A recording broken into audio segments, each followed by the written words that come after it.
Gran controversia causaron las declaraciones del Papa Francisco hechas públicas en el documental Francesco, realizado por un cineasta homosexual, en la que el pontífice textualmente dice acerca de las uniones homosexuales: lo que tenemos que hacer es una ley de convivencia civil.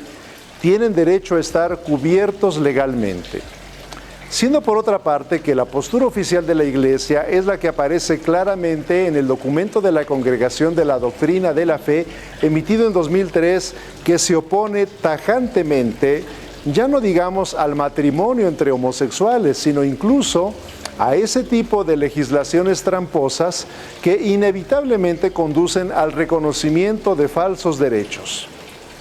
El documento no puede ser más claro cuando afirma: ante el reconocimiento legal de las uniones homosexuales o la equiparación legal de estas al matrimonio con acceso a los derechos propios del mismo, es necesario oponerse en forma clara e incisiva.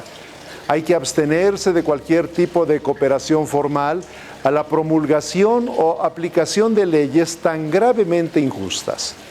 Más allá del debate que se ha desatado acerca de que si las declaraciones del Papa fueron sacadas de contexto y de que la Secretaría de Estado del Vaticano ha afirmado que la doctrina de la Iglesia sobre el matrimonio no ha cambiado, y de que cientos de intérpretes han hecho malabares para explicar lo que el Papa verdaderamente ha querido decir, enredando aún más las cosas, debemos tomar como un faro de luz en medio de las tinieblas aquellas estupendas palabras pronunciadas por el Papa Benedicto XVI cuando asumió la cátedra como obispo de Roma en la Basílica de San Juan de Letrán el 7 de mayo de 2015.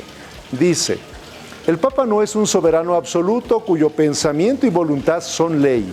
Al contrario, el ministerio de Papa es garantía de la obediencia a Cristo y a su palabra. No debe proclamar sus propias ideas, sino vincularse constantemente a sí mismo y a la Iglesia a la obediencia a la palabra de Dios, frente a todos los intentos de adaptación y alteración, así como frente a todo oportunismo. Es un grave error pensar que el Papa es infalible en todas sus acciones y palabras, máxime si son opiniones dadas en la improvisación de una entrevista. La infalibilidad solo le asiste en pocas y determinadas circunstancias.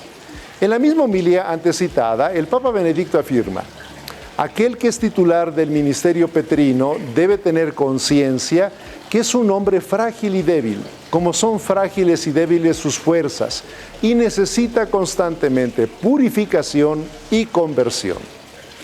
Si una golondrina no hace verano, como decimos, una opinión de entrevista del Papa tampoco hace magisterio, ni cambia la doctrina de la Iglesia sobre el matrimonio.